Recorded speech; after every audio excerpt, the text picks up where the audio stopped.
Hello, everybody. Welcome to our Keywords in Blue Humanities Symposium. My name is Mailyn Abreu Toribio, and I am a PhD candidate here at the University of South Florida. And today we are having the second installment of this exciting symposium hosted here at University of South Florida. This is an amazing opportunity for us to discuss the emerging field of Blue Humanities, which explores the intersections between water and the humanities, human and non-humans.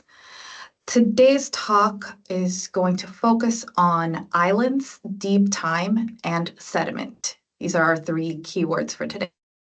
We have three amazing speakers. So I'm just going to briefly introduce everyone and then we're going to get right into it. So our first speaker today is Dr. Melissa Cooper.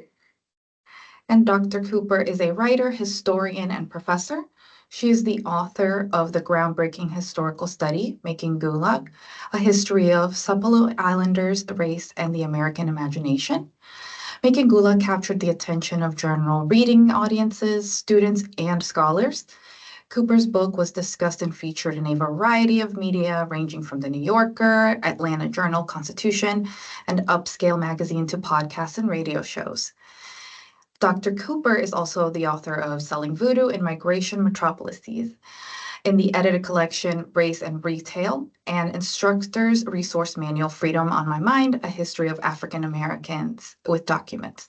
Dr. Cooper has appeared in several documentaries, a list that most recently includes Henry Louis Gates Jr.'s PBS documentary, The Black Church, This Is Our Story, This Is Our Song, and Great Migrations, People on the Move. And Dr. Cooper's teaching experience spans more than 2 decades. She's currently Associate Professor of History at Rutgers University, Newark. And Dr. Cooper also won the Andrew Carnegie Fellowship from Carnegie Corporation in 2019. She was also a 2021 Scholar in Residence at the Schomburg Center for Research in Black Culture and the recipient of the 2020-2021 Rutgers University Board of Trustees Award Excellence in Research. Our second speaker today is Dr. Søren Frank, and Dr. Frank is a professor of Nordic literature at the University of Copenhagen. He is the author of A Poetic History of the Oceans, published by Brill in 2022, and he has also co-edited The Seat in Nordic Literature to be published later this year. And last but not least, we have Dr. Malcolm Sen. He is the Associate Professor in the Department of English at UMass Amherst.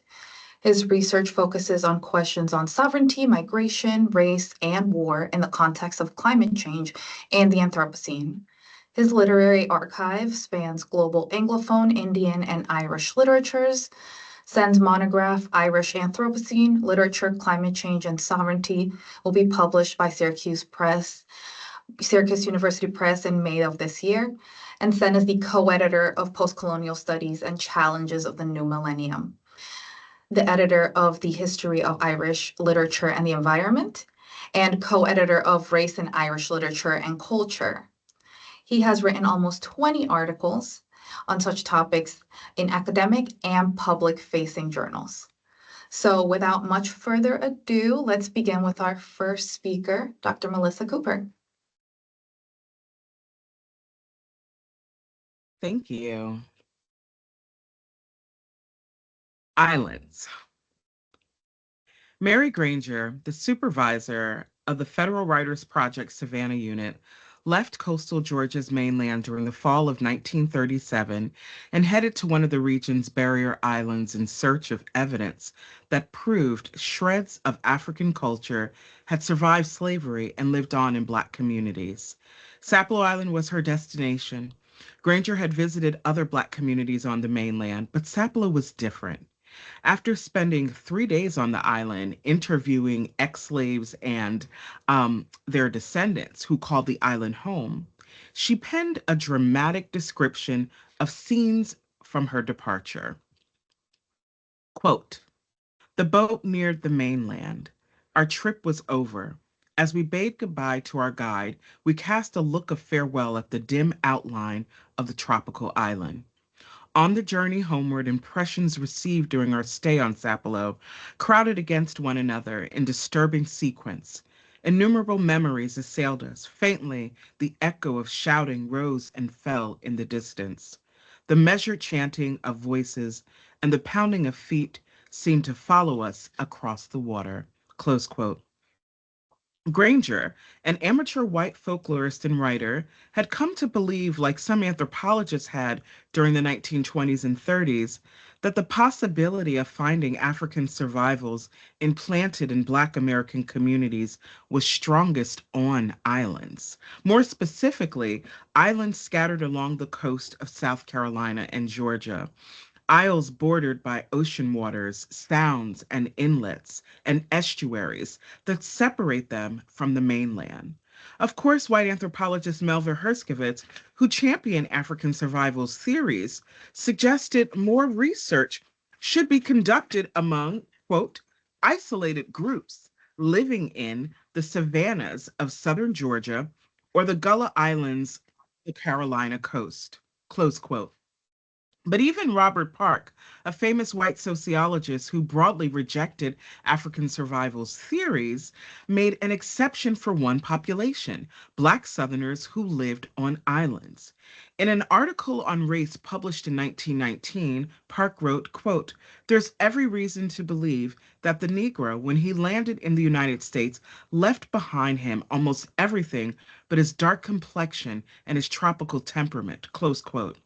But he conceded some African religious forms survived, quote, on the sea islands, where the slaves were and still are more completely isolated than elsewhere in the South, close quote. A convergence of intellectual and cultural phenomenon had inspired scholars like Melvin Herskovits and researchers like Mary Granger to hunt African survivals during the 1920s and 30s. The advent of the social sciences and new theories about race, the Black intelligentsia's obsession with their folk roots during the Harlem Renaissance, the Great Migration, which inspired a fascination with Black Southerners, and even U.S. imperial projects on islands inhabited by Black and Brown people all factored in this push. But for Black people living in the Carolina and Low Country and coastal Georgia, these currents would literally pull researchers and writers to the shores of the islands where Black people who would be called Gullah and Geechee lived, communities like the one found on Sapelo. And the island itself was the main character in the works that featured Sapelo Islanders as research subjects. It was portrayed as a sort of incubator, a setting that made quaint and curious cultural retentions possible. The very word island, so frequently associated with remoteness, isolation, and being detached from society, civilization, and modernity, is located is located and loaded with assumptions that researchers use to explain why and how Sapelo Islanders and other Gullah Islanders had retained vestiges of their African ancestors' languages, traces of their folk traditions and beliefs, and why they continued to weave baskets and fishing nets like their forebearers and cook their foods and make their music. The belief that the island itself had minimized cultural fusion and dilution and slowed islanders' arrival in modernity was a racial fantasy nurtured by researchers who were simultaneously preoccupied with African cultural retentions and embraced the idea that Black people's African ancestry was the assumed root of their supposed inferiority. But as anthropologist J. Lauren McTorrey reminds us in his 2008 article on the Gullah Geechee, an article aptly titled The Illusion of Isolation, the idea that islanders were located in an isolated place is a myth. To start, all the survivals linked to their mythical isolation by 1920s and 1930s researchers could also be found in mainland Black communities in the region. Furthermore, Sapelo Islanders had been going back and forth to the mainland since the earliest days on the island, and beyond, escaping slavery and in freedom selling crops and goods and buying goods at the market. And in later decades, migrating and returning home and pursuing education, they all demanded journeys to and from the mainland. In short, they were never isolated. But the intellectual debris of published works like Mary Granger's book Drums and Shadows, which featured Sapelo Islanders and other Gullah Geechee folk, left an indelible mark on the American racial imagination. Impressions so strong that they helped to shape the stories a new generation of writers would tell in the wake of the Black Power and Black Studies movement. Black women writers remade the African survivals concept in their fictional works, rescuing it from the clutches of primitivists and elevating it to venerable ranks. While most 1920s and 1930s Gullah researchers perceived African survivals as relics of an unusable African past, Black women writers imagined these survivals as literal survival of the Black self and African traditions despite chattel slavery. And Gullah Geechee islands were transformed in their works too. These women retained the notion that islands and isolation were synonymous concepts, but they reimagined the waters that surrounded these magical places and separated them from mainland communities as buffers against Jim Crow and white supremacy. Polly Marshall's novel Pray Song for the Widow, Gloria Naylor's novel Mama Day, and Julie Dash's film Daughters of the Dust are the most powerful example of Black women's reimagining of Gullah folk and their islands. Marshall imagined Tatum Island. Naylor created the island of Willow Springs, and Dash set her history-making film on, quote, the Sea Islands of the South, close quote. These writers plucked elements and details from Mary Granger's book, Drums and Shadows, to remake Gullah Geechee folk and remake their islands, homes, as places where coastal Georgia and South Carolina Blacks move through an alternative power hierarchy in which they possess the ability to command the forces of nature, talk to their dead, and dictate the terms of their earthly experience. But for Sapelo Islanders and other Gullah Geechee communities, the fight for survival is interwoven with their efforts to reclaim and redefine the significance of African survivals in their communities. And fantasies about tropical islands and the leisure culture obsession with beach getaways are partly to blame. Black land loss amid, um, tax hikes and development schemes are among other economic threats, making island living on family homesteads less viable for African Americans from these historic communities. And those who know the islanders' contemporary plight, they must imagine the island in a new way. They have to imagine it as a site of contestation in the ongoing struggle for Black freedom. Thank you. Professor Frank? Yes, thank you for this. So I will proceed with deep time, the concept of deep time. So deep time is the temporal scale of Earth itself, the scale at which glaciers advance, oceans open and close, and entire ecosystems emerge and disappear. It is time measured not in centuries, but in millions, even billions of years. Yet deep time is also something more than a geological measurement. As Noah Herringman reminds us, deep time is also an imaginative problem. How to grasp processes that exceed human perception. So let me start out with a small personal experience of that problem. because for many years I have traveled regularly to Athens, in Greece, that is. And each time I arrived, I would do the same thing. I would walk toward the Acropolis and look up at the Parthenon.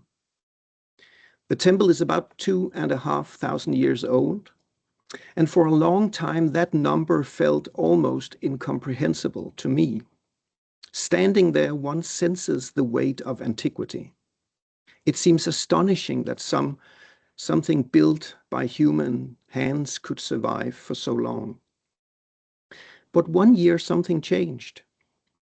I remember the moment very clearly because I looked up again at the same ruins, but the feeling was different. Suddenly, I did not experience those millennia as a vast temporal distance. Instead, I found myself thinking, 3,000 years is actually not very long at all. The Acropolis had not changed. What had changed was my sense of time. Instead of measuring time in historical units, centuries or millennia, I had begun to think in geological terms. 3,000 years is a long time for empires, but it is almost nothing for a glacier, and it is nothing for the ocean.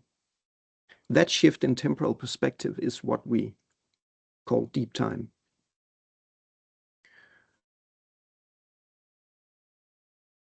The concept of deep time originally emerged within geology. It refers to the immense temporal scales required to explain the formation of the Earth, the slow deposition of sediments, which we will hear about later, the movement of tectonic plates, the advance and retreat of glaciers. And Noah Herringman reminds us that deep time is not only a scientific concept, but also an imaginative one. Long before geology became an established discipline, writers, explorers, and philosophers were already trying to imagine temporal horizons that exceeded recorded history.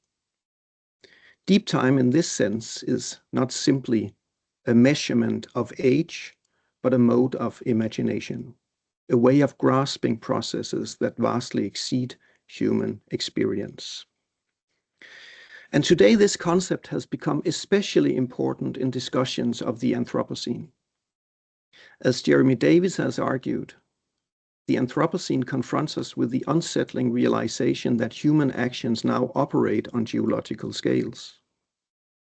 Burning fossil fuels releases carbon that has been stored underground for tens of millions of years. Plastic may remain in sediments for thousands of years. Nuclear waste may outlast entire civilizations. And in Davis's striking formulation, we are now living in the fissures between one epoch and another. But Davis also insists on something else that is often forgotten in discussions of climate change. The reason we should be concerned about global warming, he writes, is not that the Earth's climate was once perfectly stable and harmonious. On the contrary, the planet's atmosphere and climate have changed dramatically many times before. These transformations often produced entirely new configurations of life, changes that, however successful in themselves, arrived like a conquering army to a fallen city, as he says. That is, for the organisms that had previously inhabited the planet. Seen from the perspective of deep time, environmental change is not exceptional. It is fundamental to Earth history. What is new is that humans have become part of those planetary processes.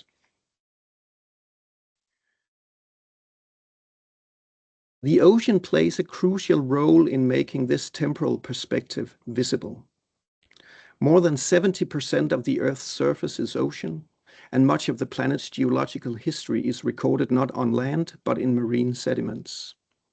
The seabed functions as a vast stratigraphic archive in which the traces of past climates, extinctions, and evolutionary transformations are preserved.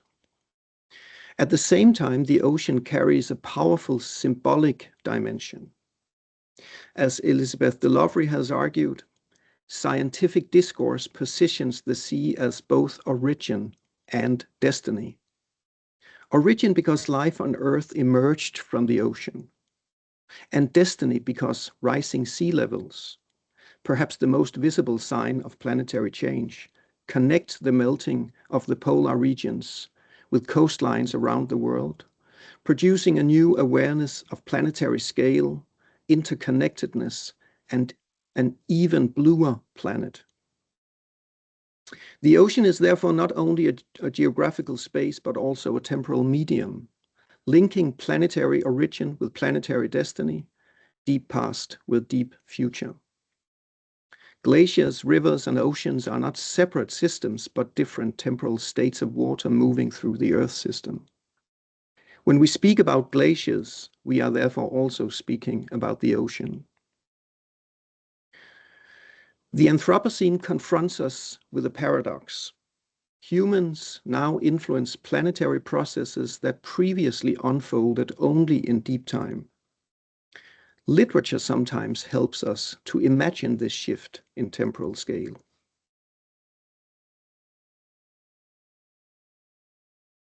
And a striking literary example of this deep time imagination can be found in the Nobel Prize-winning Danish writer Johannes V. Jensen, particularly in the novel The Glacier from 1908. The glacier unfolds during the Pleistocene ice ages and depicts a world shaped by glacial advance and retreat. The novel moves between periods of freezing and thaw, portraying a landscape in which ice, water, and climate continually reshape the conditions of life.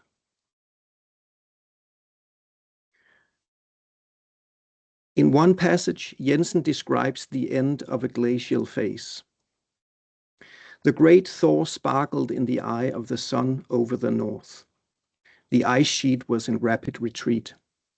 This was not to be wondered at, for the weather that had come on was enough to melt mountains, as it is today, by the way. Thunder showers and warm rain gushed down incessantly, and between them the sun broke through, so smilingly powerful, so full of hope. At first glance, this may appear as a simple scene of climatic change, but within the larger narrative of the novel, it represents something much larger. The glacier is not merely scenery, it is a planetary force. Across centuries and millennia, it advances, crushes landscapes, redirects rivers, and eventually retreats again. Human beings, pre-human beings, appear within this process only briefly, adapting to environmental conditions that they neither control nor fully master. What Jensen captures here is the fundamental paradox of deep time. Processes that appear almost invisible within a human lifetime can nonetheless transform entire continents. The glacier melts, rivers form, and eventually the water returns to the sea. In this sense, Jensen's glacier is also part of the ocean's history. What we witness in the novel is not simply weather, but planetary history in motion. Seen from this perspective, literature performs an important function in the Anthropocene thinking.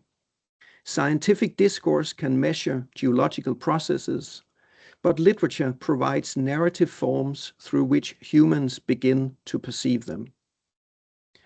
By stretching temporal horizons and compressing millennia into scenes or images, literature can render deep time and the planetary histories recorded in ice and ocean momentarily perceptible. In that sense, works like The Glacier do something remarkable. They place human history within a far longer story shaped by glaciers, oceans, and planetary water cycles. If Herringman shows that deep time must be imagined, and Davies that we now inhabit it in the Anthropocene, then Jensen's The Glacier reveals how literature makes that immense temporal horizon visible and sensed. Jensen's mythic narrative thus helps counteract what Marcia Bjørnerud has called our society's temporal illiteracy. Deep time shows us that human history is not the measure of the Earth. It is only a thin layer, a very thin layer in a far longer planetary history of ice and ocean. Thank you.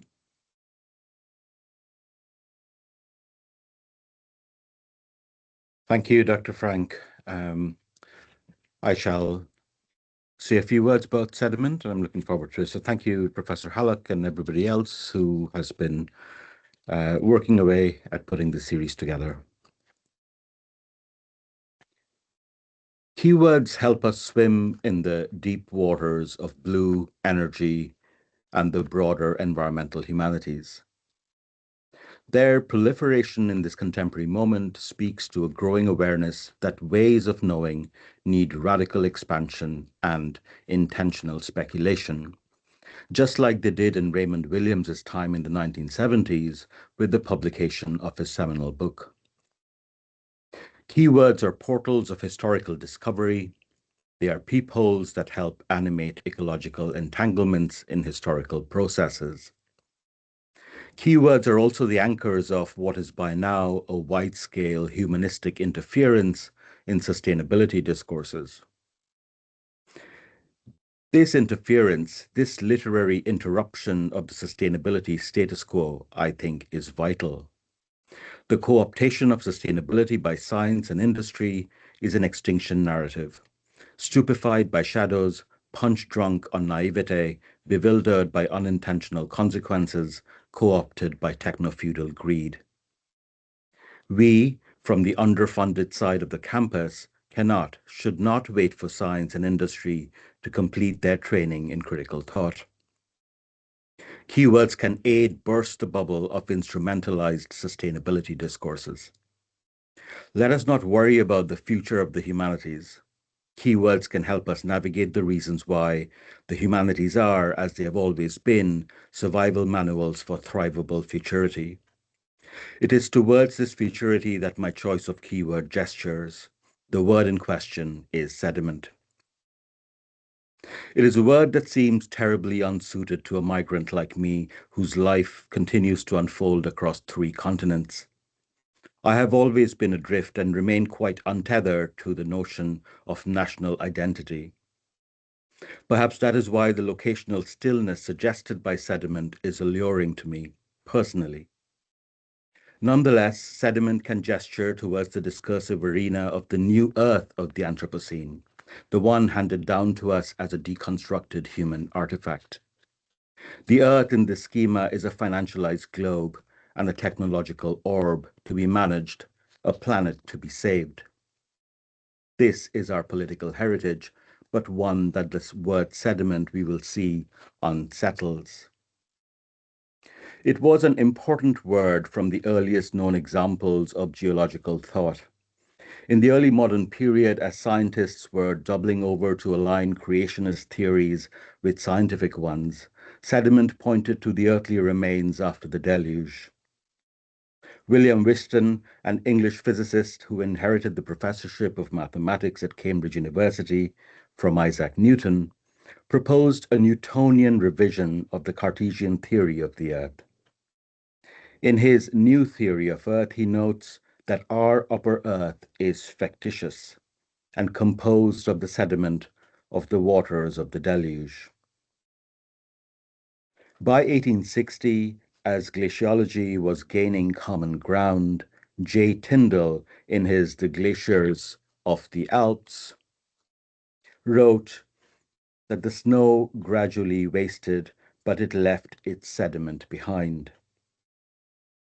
In these iterations, the earth is sediment, the thing that is left behind after the soggy squelch of watery and icy turbulence, fresh ground that invites historical and biological actors to thrive, stuff that animates the theatricality of ecologies to come. Sediment as new earth, the ground left behind, might also appear at first glance to be terribly unsuited to the aquas deep of the blue humanities. Sediment in these invocations is conceived as a topographical commons for a post-Lapsarian, post-glacial unfolding of human history. But what if we were to see sediment as the mineral complex to which modern-day stratigraphers return, as if to reimagine the moment of Holocene hubris that tips us over to the Anthropocene? Such sediments remain underwater. We are returned to the deluge and its dregs, as it was the case for Francine McCarthy, who located one of the most promising sites to find the golden spike of the Anthropocene in Lake Crawford in Ontario, Canada. Many of us will know what a golden spike is. It is a universally recognized geosynchronous reference point to mark the lower boundary of a stage on the geological timescale. A golden spike is a geological horizon line. In technospeak, a global boundary and stratotype section and point. Sediment is the dispersed archive of the Anthropocene. Its records are best preserved when they are waterlogged. I learned that Crawford Lake is a macromictic lake in Ontario. Its top and bottom layers never mix due to the ratio of its depth, which is 24 meters, to its surface area, which is 2.4 hectares. This makes it an unusually precise library of times past. Calcium deposits, for example, and carbonate ions from surrounding rocks crystallize into small calcite crystals when the water is warm, gradually sinking to form a distinct white layer at the lake bottom each summer. This grants researchers an annual calendar going back millennia. Sediment layers a complete inventory of industrial civilization's residue. This is a gruesome story, a palimpsest of chemicals and minerals, fossil fuel byproducts, plutonium from the 1940s, nuclear tests. Crawford Lake sediment core also shows a distinct white layer from 1935, the detritus from dust storms in the wake of the Great Depression and accompanying droughts. Sediment is the earthly equivalent of ice core samples. The auguries in Crawford looked promising. As we can see, the lake itself is shaped like a human footprint. But even such divine symbolism failed to fascinate the empirical grey cells of geologists. The Big Bang of a geological epoch went bust in the hallowed halls of scientific rigor. I learned in February 2024 that the Subcommission on Stratigraphy voted down the proposition altogether. The Guardian headline read like a wicked joke at the Oscars. Quest to declare Anthropocene an epoch descends into epic row. The epic of the Anthropocene is to be rewritten. Perhaps it is an ongoing event. Sediment digs deep. It speaks of the past. How might its temporal relationship with history be transcribed in the present continuous tense? Since Holocene history has not had the time to petrify into rock strata, I suggest that the new earth of the Anthropocene also produces a novel version of thinking about sediment in a post-Holocene era. If we cannot yet petrify, we nonetheless animatedly pulverize. Human history can be read as a continual process of combustion and pulverization, matter into detritus, foreseeing an ongoing sedimentation in lake beds such as that of Crawford. Sediment, I think, is the metaphoric substrate of history. It sits alongside the metamorphic strata of geology. Ecologies bend towards the poetic. Alternatively, ecosystems are bent by the political. Every industry and every technology that supported that industry was first an idea. Sediment is how ideas get archived, carrying the traces of fossil-fueled concepts, settling down as chemically narrativized, storied matter. The common saying in environmental circles, humans are a storytelling species, finds its granular expression in sediment, a substack of human history. Promethean fire found its definitive expression in the steam engine, and the internal combustion engine turning human history towards the Anthropocene. The hydraulic drill is the technology that allowed those expressions of ideas to take shape. The drill is, for me, one of the archetypes of the age of oil, encapsulating temporal and spatial dislocations characteristic of the stuff that it dredges up. Ironically, the drill is also central for climate predictions. It allows ice cores from the cryosphere to be read to make the deep past visible. Drills displace surface temporalities and make historical sediments accessible, open to postmodern scrutiny, postmodern consumption.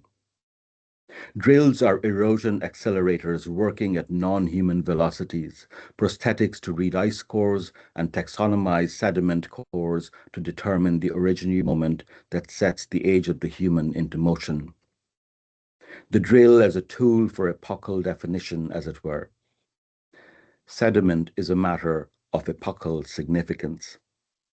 We cannot think of sediment without acknowledging the drill, the borer, the corer, leading the charge for everything from fossil fuel extraction, seabed exploration, the pillaging of mountainsides for petrified organic matter, coal.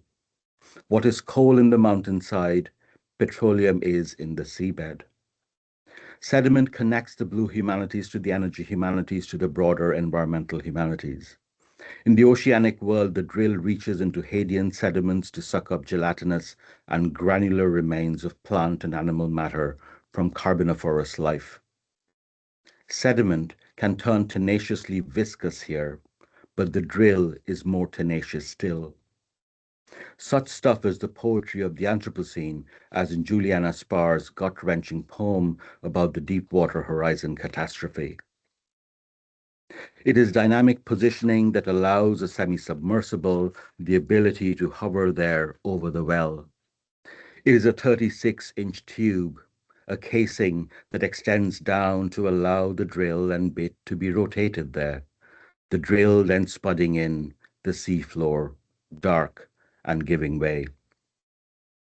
Let's dig down and end with Sparr's words, taking the language of empire's inexhaustible appetite for exploration, encapsulated in the phrase dynamic positioning. Sparr reforms it into a language of diligent scrutiny of the sedimented layers of deep ocean. Boring through the dark depths of submarine life, Sparr casts a critical light on empire's empirical jargon, which is actually meant to obfuscate reality. Empire and science love the language of light, but both operate in shadows. Sparr's poetry turns that Enlightenment grammar on its head. It goes down deep, all the way to the seafloor. It turns out that sediment is not only an archive, but also an accelerant of the Anthropocene.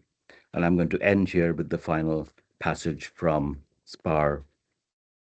Buoyancies, mixes of cements, currents, claims, humans, bowspring, top plug, shoe track, float shoe. I could go on and on here calling the new muses of innovation, common vocabulary that covers over the elaborate simplicity of this. This well, Macondo well, was drilled by Deepwater Horizon, and it went through 5,000 feet through the abyssal zones. The epipelagic with its sunlight, the mesopelagic with its twilight, the bathypelagic with its midnight.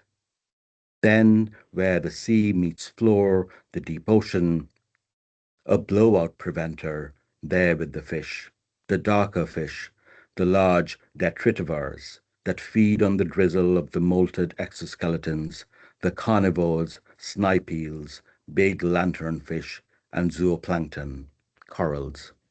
Thank you.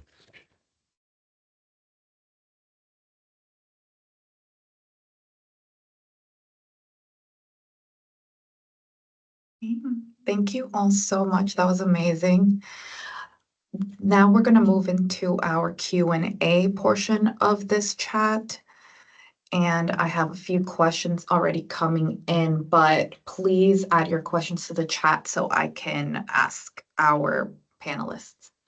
But I will start with our first question here. In the presentations given by Dr. Cooper and Dr. Frank, there is a narrative disconnect heard, which could lead to broader misconceptions. In Cooper's, a narrative of isolation. In Frank's, a compression of time. So how does geographical thinking open up new narrative possibilities?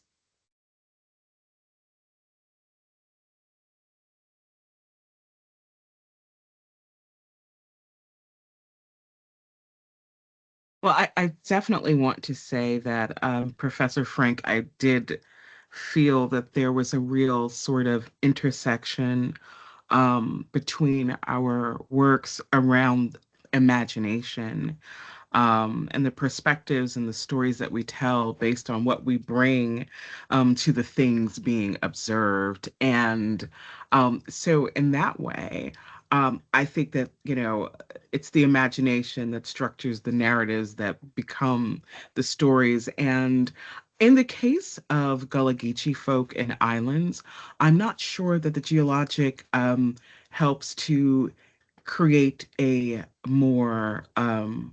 quote unquote truer narrative or more inclusive narrative. I think the geological has always been a part of sort of naturalizing and making things innate that are not, especially around survivals and cultural production. So I actually think we have to step out of those frames as Black women writers did. And when they reworked their imaginations to recover and change the meaning of a thing.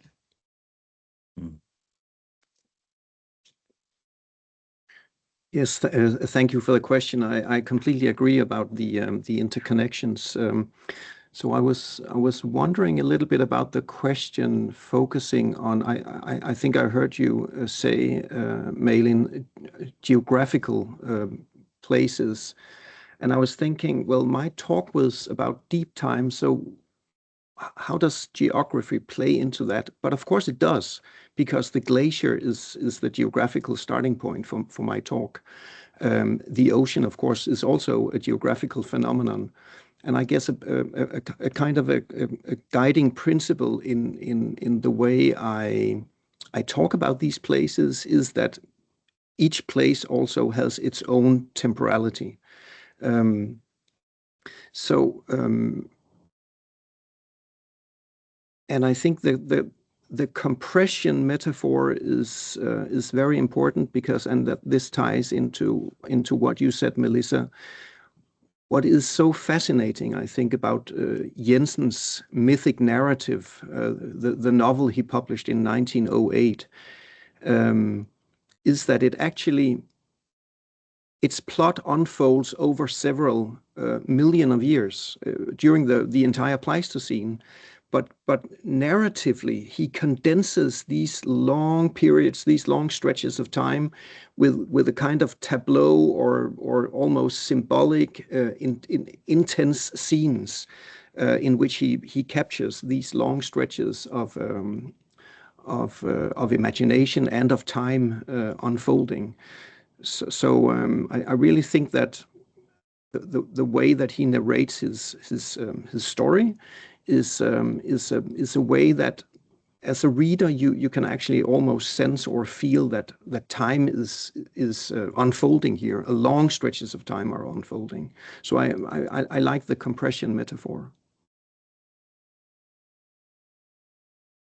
If you don't mind me just jumping in there, actually, I just had a couple of thoughts from those comments. I found both your papers really fascinating.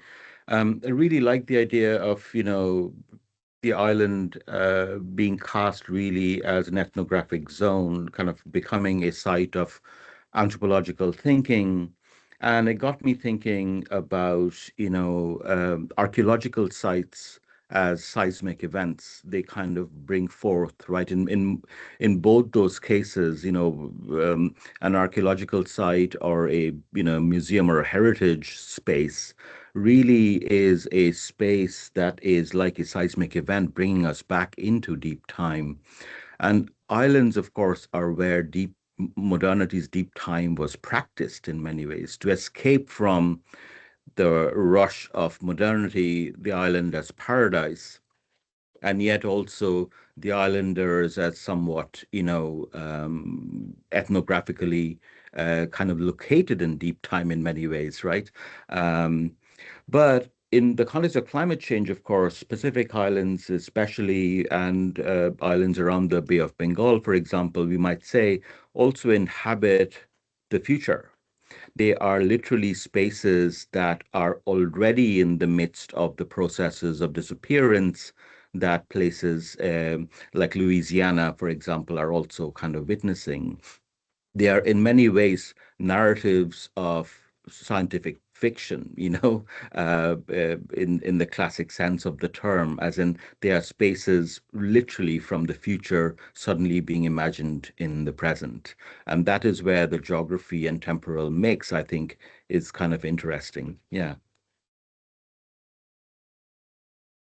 I mean, in that way, sediment, as you were giving your paper, I was really thinking deeply about how, islands perceived as natural spaces, pre-modern, outside of the march of time, become like an imagined sort of it's sediment, the people, everything, right? It's something to the drill to try to get to the bottom of, that Yeah. hunt for survivals, really felt like the same sort of quest to get down to the bottom and see what it is. Like, Yeah. no pun intended, to unearth, right? Yeah. That which has not been changed and is permanently fixed, the archive of the past, and the people become a part of that sort of story making about what we are, and how things are connected. Yeah. Yeah. Thank you. I have the next question here. How does everyone's ideas of keywords or your specific terms feed into your teaching? How are you approaching these ideas with undergraduate students in particular? I can start. The question actually ties in very nicely with some practices I'm doing with my students at the moment. I'm teaching. This is actually not a graduate, an undergraduate class, but a graduate class. But I'm teaching in a course on Danish literature that deals with the oceanic, the coastal, and we have some exercises, also writing exercises.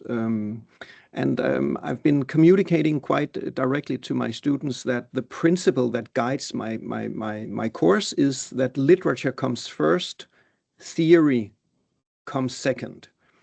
And this is a principle that I've been thinking quite a lot about, because many of my students, when they write their essays, it is as if they feel that they should explain a lot of theoretical concepts before they actually come to the literary analysis. And sometimes they forget that the literary work or the literary works are actually the main protagonists of their essays.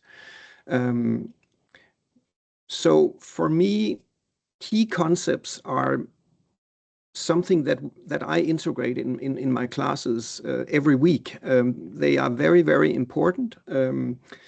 But first of all, as a literary scholar, they are important as analytical tools. They should, I mean, literature should not illustrate the concepts. Concepts should help us understand literature better. But still, the concepts are extremely valuable because they also carry. I mean, sometimes I say to the students that for me, these key concepts carry entire worldviews in them. I mean, you have to, if you want to understand a key concept, it follows that you also understand an entire worldview. There's an entire philosophy underlying these keywords as a premise. So thank you for the question. As a literary scholar, it's a really good question. What is the relationship between concepts, theory, philosophy, and the literary works? Mm-hmm. Yeah. I have a couple of comments if nobody else wants to. I'm just trying to engage with the conversation because it's kind of exciting. If I'm teaching an undergraduate course, actually, and especially if it is a general education course, which we often teach here, which is really across the majors, right, across disciplines, I actually do have on a weekly basis very diverse readings, all the way from scientific literature to really serious literary texts like Octavia Butler, for example. And each week carries a keyword. And those keywords, really, the way I treat them are they're like Trojan horses. It's something for the students to hold on to, where they can kind of engage with the multiplicity of ideas that, let's say, something like Parable of the Sower entails, or something like a scientific brief on the Anthropocene entails, stuff that actually science tries to elide over. And I say all of this really, even though I have, I work very closely with climate scientists. So I think keywords are really helpful for students to hold on to as they kind of begin to wade into questions which are multi-generational, which are, again, deep time issues, but very importantly, which are actually truly interdisciplinary kind of concepts. And that's the one thing I kind of keep harping on, is that they become important when questions become complex or when complexity is being confronted, which is why Raymond Williams kind of engages with the keywords concept, because he's dealing with capital and class at a very specific moment in Britain. So I kind of really treat them as Trojan horses, both undermining and critiquing the science, but also evoking the possibilities therein. Yeah.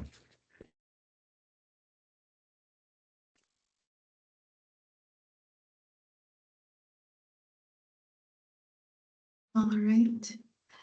And I have one more question here for Dr. Cooper. How do ideas of water routes help us to orient conventional ideas of Black diasporic identity and culture? And we can open it up to everyone as well afterwards.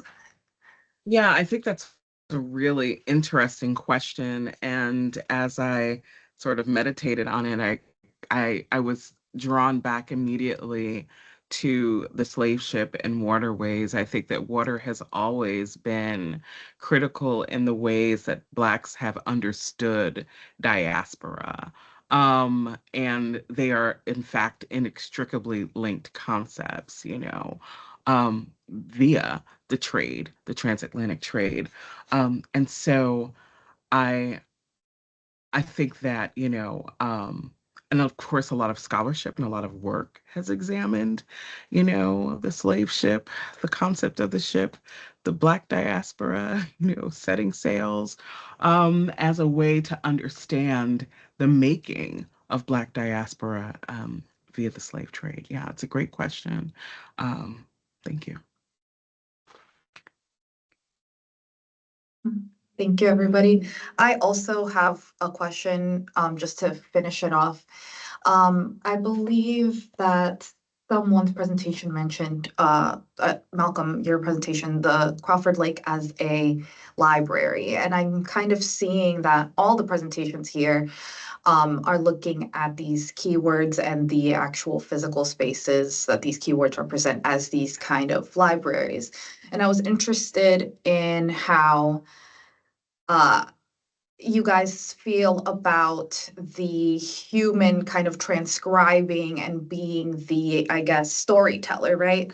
Because the library exists, yet it speaks to us and we're the ones telling the stories. So I was wondering, just if you guys could maybe talk a little bit about that before we finish today, and how this human connects to these libraries, these non-traditional libraries and these archives, and how we can maybe think of ways to teach our students to see these spaces as libraries as well.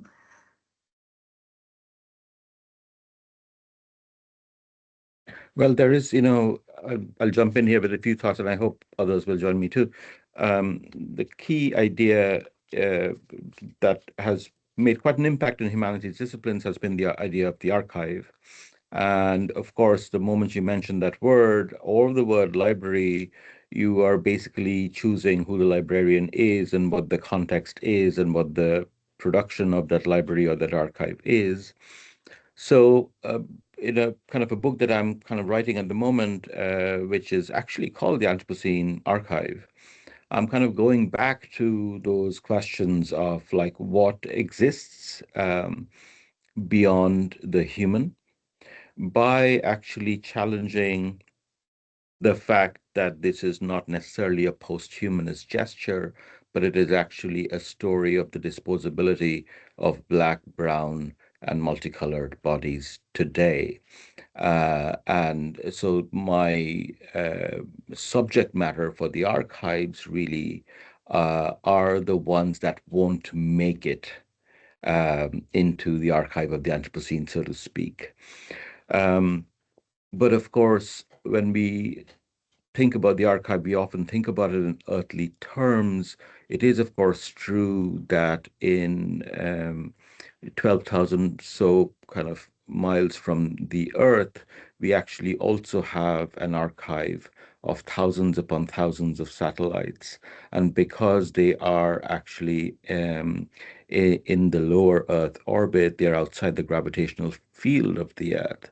So if all Earth were to die off today, those satellites, thousands and thousands of them, will continue circling the Earth until the end of time, 4.5 billion years, when the sun expands. So in many ways, we actually also have a signature of earthly human life up there in metal tin cans, thankfully. In certain cases, such as an Echo Star and others, we actually also have really good photographic and evidence of music and culture from different cultures, mathematics etched onto gold-plated silicon discs stuck onto those satellites. So that is the ultimate kind of grim reality of our human history being written into the stars. Yeah. Yes, maybe I will just mention a literary example from Denmark again. So in 2018, a writer, half Danish, half Faroese, published a very small, beautiful book called The Sea Letters. It is translated into English, but I don't know if it's been published into English. It's a kind of a letter exchange between the Mediterranean and the Atlantic Ocean. Mm. They have a master plan, and the master plan is that they want to transform the planet into being a completely blue planet again, and they have invented humans to assist them. But humans should carry water across the continents, and of course something happens, and humans start affecting the climate, and sea levels will rise. So their plan is actually accelerated in relation to what they first thought. But in this letter exchange, when they write letters to each other, I mean the oceans are huge archives, but in the Atlantic Ocean, there's also a library full of what is called pearls, which are small anecdotes, small narratives in which humans are the main protagonists. So this is also, I mean, a way of turning on its head this idea of what is these geographical spaces and the archive. For me, these are also possibilities to disanthropocentrize, to decentralize humans. I mean, when I read Jensen, when I read Jacobsen, these two Danish authors, they play with scale, they play with perspective, and as a human reader, one gets an entire different view on what is actually important, what is central in Earth history. But on the other hand, there are these pearls as archives, which I just find interesting because it's a kind of the opposite movement.